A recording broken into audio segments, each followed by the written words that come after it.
प्रश्न विचारत आम्ही प्रश्नाचा भडीमार केला असताना कलेक्टर त्या ठिकाणी त्यांनी काढता पाय घेतला आणि तिथून निघून गेले। याच्यासाठी आम्ही त्यांचा या ठिकाणी निषेध करतो।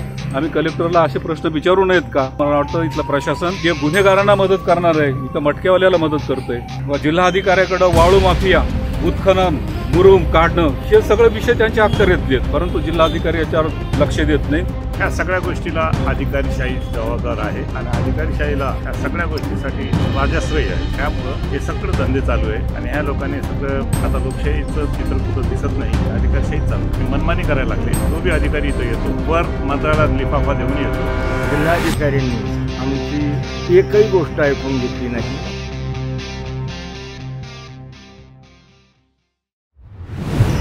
तर आज तुम्ही कशासाठी आले होते? काय विषय होता आपला आज दिनांक 26/5/2025 रोजी कलेक्टर ऑफिस समोर गेले 6 दिवसांनी काही कार्यकर्ते उपोषणाला बसलेले आहेत। जालना शहरातले अवैध धंदे बंद व्हावेत त्याच्यासाठी हे 5-6 दिवसापासून हे लोक उपोषणाला बसले। यांना पाठिंबा म्हणून आम्ही सर्वपक्षीय कार्यकर्त्यांची 23 तारखेला कलेक्टर साहेबांना एक पत्र दिलं होतं आणि त्या पत्राच्या आधारे आज त्यांचा वेळ मागून घेतला होता की आम्हाला तुम्ही वेळ द्या, आम्हाला या जालन्यामध्ये जे अवैध धंदे सुरू आहेत ते अवैध धंदे बंद करावे त्याच्यासाठी आपल्याला भेट घ्यायची आहे। आज 12 वाजता आम्ही कलेक्टर साहेबांची भेट घेतली आणि संपूर्ण चर्चा या संदर्भात केली।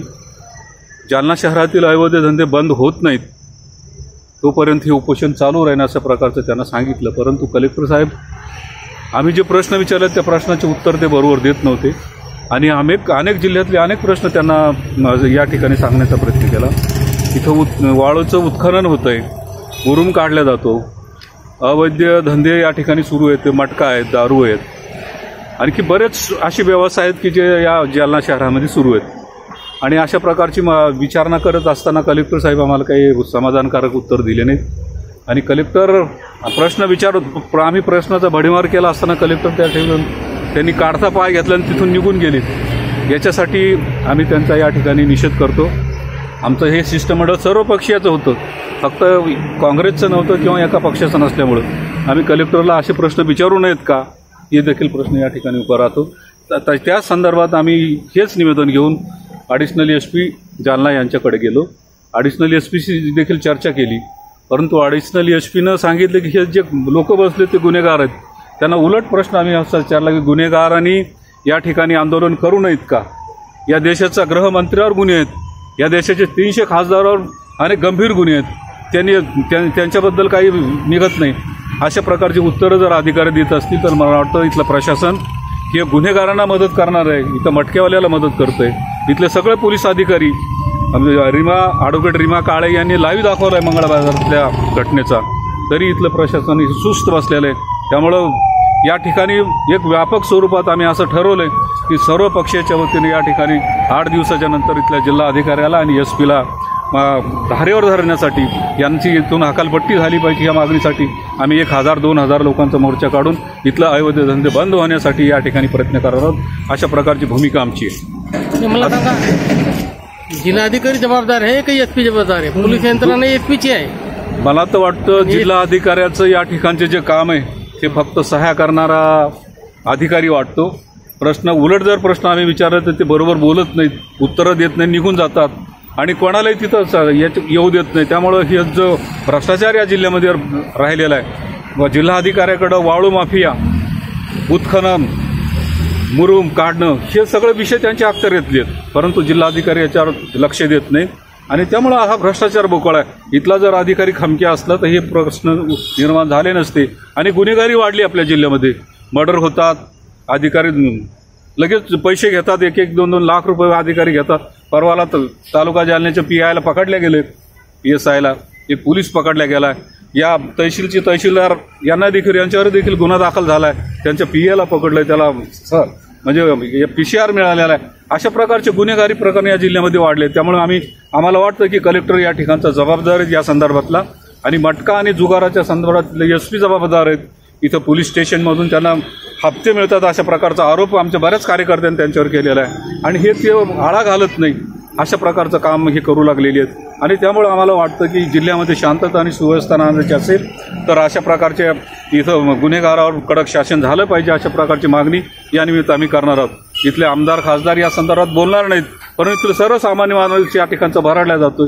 यांच्या गरीब लोक सट्टा मटका खेळून त्यांचे संसार बर्बाद करत आहेत. अशा प्रकारची भूमिका आम्ही सगळ्या या ठिकाणी शहरातल्या सर्वपक्षीय कार्यकर्त्यांनी घेतलेली आहे. या सर्वपक्षीय कार्यकर्त्यामध्ये ॲडव्होकेट रीमा काळे, ॲडव्होकेट बनसोडे, अशोकदादा साबळे, साईनाथ चिन्नादोरे, संदीप खरात, मधुकर मोकळे, त्याचबरोबर आणखी अनेक कार्यकर्त्याचं नाव घेता येईल. अफसर मिर्जा बेग, मधुकर घेवंदे, हे अशा प्रकारचे कार्यकर्ते आणि किशोर मागाडे आणि अनेक बहुतेक सगळ्याच समाजातली कार्यकर्ते या ठिकाणी होते. परत एकदा मोर्चाच्या रूपानं कलेक्टर साहेबांची आमची भेट होईल, त्यांना जाब विचारू मोर्चाच्या माध्यमातून. अशा प्रकारचं आमचं ठरलेलं आहे. सार्वजनिक मोर्चा असेल का? सार्वजनिक सगळ्या सर्वपक्षीय जिल्ह्यातील सर्व अवैध धंदे बंद करा, या जिल्ह्यातले सगळे अवैध धंदे बंद झाले पाहिजे या मागणीसाठी आम्ही रस्त्यावर येणार. एसपीला हकलपट्टी करण्यासाठी एसपीला आम्ही हकलपट्टी म्हणणार नाही, पण हे धंदे बंद केले पाहिजे त्यांनी. अशा प्रकारची मागणी आम्ही घेऊन या ठिकाणच्या एसपी आणि कलेक्टरला जबाब विचारणार. नाव सांगा. ॲडव्होकेट शिवाजी आदमाने, जालना. कोणत्या पक्षाची तुम्ही? मी एक ॲडव्होकेट आहे, सामाजिक कार्यकर्ता आहे, एवढंच मी सांगेन. तुमचं नाव सांगा. साईनाथ चिन्नादोरे, स्वाभिमानी पक्ष शेतकरी संघटना, जिल्हा अध्यक्ष साईनाथ चिन्नादोरे. अवैध धंद्याबाबत आपला काय विचार आहे, काय मत आहे?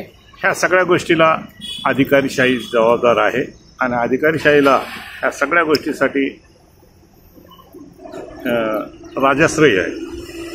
त्यामुळं हे सगळं धंदे चालू आहे आणि ह्या लोकांनी सगळं आता लोकशाहीचं चित्र कुठं दिसत नाही, हे अधिकारशाही चालू आहे. हे मनमानी करायला लागले. जो बी अधिकारी इथं येतो वर मंत्र्याला लिफाफा देऊन येतो, हे ठरलेलं सगळं. आणि आता परवाचं जे समितीत पकडली गेलेली 2 कोटी रुपये काहीतरी त्यांच्याकडे मिळाले, आणखी जळगावला का बुलढाण्याला बी 2-2 कोटी रुपये. म्हणजे हे पैसाचं इतकं हे चालू आहे. आता आम्हाला तर आश्चर्य वाटायला लागले, पैसे येतात कुठं कुठं जातात, काय जातात. तर हे समाज मान्यता होत चालली काय, भ्रष्टाचार म्हणजे. आता आमचं हे आम्ही तर ह्या विषयावर येतो की अवैधच्या जागी तुम्ही वैध करून टाका ना, आणि त्या सरकारला चालन भरून घ्या, त्यांच्याकडे सरकारला टॅक्स येईल, परवानगी देऊन टाका ना बाबा, खुले द्या. का देत नाही आम्ही त्याच्यावर विषय करतो. आमच्या समोर यायला पाहिजे बोलायला, मग का देत नाही म्हणून. आम्ही अनेक ह्या गोष्टीवर काम करतो, त्याच्यातून मार्ग निघत तुमच्याकडून होत नाही, बंद होत नाही, आम्ही दाव्याने सांगतो. असे अनेक विषयावर आम्ही काम केलेले आणि त्याच्यातून उशिरा का होत नाही, रिझल्ट येतं. मी अशोक साबळे, जिल्ह्याच्या जिल्हाधिकाऱ्यांना शिष्टमंडळामध्ये भेटायला गेलो तेव्हा जिल्हाधिकाऱ्यांनी आमची एकही गोष्ट ऐकून घेतली नाही. आणि त्यांनी तर असं सांगितलं की या महाराष्ट्रातला एकमेव जिल्हा असा आहे की फक्त तिथला कलेक्टर चांगलं काम करतो, असंच ना, त्यांनी असं सांगितलं. तर असं आमचं DM साहेबांना म्हणणं आहे की DM साहेब, आपल्या जिल्ह्यामध्ये दुष्काळग्रस्त जिल्हा आहे, तापमान हे 50 अंश सेल्सिअस तापतं आहे आणि इथली वृक्षतोड थांबलं पाहिजे, इथलं गौण खनिज मुरुम खोदई आणि विक्री थांबली पाहिजे, इथली वाळू विक्री थांबली पाहिजे, इथले जे हे धंदे आहेत हे थांबले पाहिजे. आणि हे थांबत असताना तुम्ही दीनदुबळ्या लोकांचं कल्याण करण्यासाठी खुर्चीवर बसला, तर तुम्ही स्वाभिमानी योजनेच्या जमीन जिल्हाधिकारी आले तेव्हापासून किती जणांना वाटप झाली याचा आढावा घेतला का साहेब, जेणेकरून दीनदुबळ्या लोकांना. फक्त अवैध धंदेबाबत सांगा. हा, तर त्याच्याच बरोबर हे ना साहेब आमचं दुःख. असं कसं म्हणता, अवैधच काय बोलावं आम्ही आमच्यासाठी बोल द्या ना, आम्हाला संधी भेटली तुमच्या माध्यमातून. अरे असं काय करता बाबा हो, मग कशाचे कार्यकर्ते आम्ही. माझ्या समाजासाठी मी बोलतोय. स्वाभिमान योजना आमच्यासाठी चालती समाज कल्याणकडून. हा माणूस आल्यापासून 1 एकर जमीन कोण्या दलित माणसाला वाटली गेली नाही, एका माणसाला कर्ज भेटायला तयार नाही, एका माणसाला रोजगार भेटायला तयार नाही, एकाही माणसाला सरळ पद्धतीने घरकुल योजनेतले घरं भेटायला तयार नाहीत. या आमच्या मुख्य समस्या आहे दलितांच्या. हे दलितांचा कणा आहे समाज कल्याण. आणि साहेब त्याच्यासाठी आम्ही बोलतोय. तुम्हीच जर आमचं ऐकून नाही घेतलं, हा चौथा खांब आहे साहेब लोकशाहीतला, या संविधानातला चौथ्या खांबाला आम्ही म्हणतो साहेब, विनंती करतो साहेब, आमचं ऐका, असं नका करू. बोला बोला बोला. आमचं एवढंच म्हणणं आहे की या अवैध धंदे बंद करण्याबरोबर ह्या योजना, कल्याणकारी योजना चालू होऊन एकाही महामंडळाला फंड आलेला नाहीये, तर जिल्हाधिकारी साधं अर्थमंत्र्याला, मुख्यमंत्र्याला पत्र लिहित नाही की माझ्या जिल्ह्यामध्ये हे आर्थिक विकास महामंडळ बंद पाडायच्या अवस्थेत आहेत, मृत अवस्थेत आहेत. याच्यावरही बोल द्या. सगळ्याच प्रश्नावर, या जटिल समस्यावर न्याय मागण्यासाठी आम्ही सर्वजण सामूहिकपणे मोर्चा काढून या जिल्हाधिकारी कार्यालयाला येऊन धडक देणार आहोत लोकशाही पद्धतीनं. आणि आपल्या माध्यमातून आपणही प्रसिद्धी द्यावी एवढीच आपल्याकडून अपेक्षा व्यक्त करून मी इथं थांबतो. जय हिंद, जय भीम, जय महाराष्ट्र. हमारी कोशिश रहती है आपको सच्ची और निष्पक्ष खबरें देने की. अगर आपको हमारा काम पसंद आया हो तो वीडियो को लाइक, शेयर ज़रूर करें और लोक प्रश्न न्यूज़ चैनल को सब्सक्राइब करना ना भूलें. साथ ही बेल आइकॉन दबाकर नोटिफिकेशन ऑन कर लें ताकि हर अपडेट आप तक सबसे पहले पहुंचे. अगली खबर में फिर मिलेंगे. तब तक के लिए नमस्कार.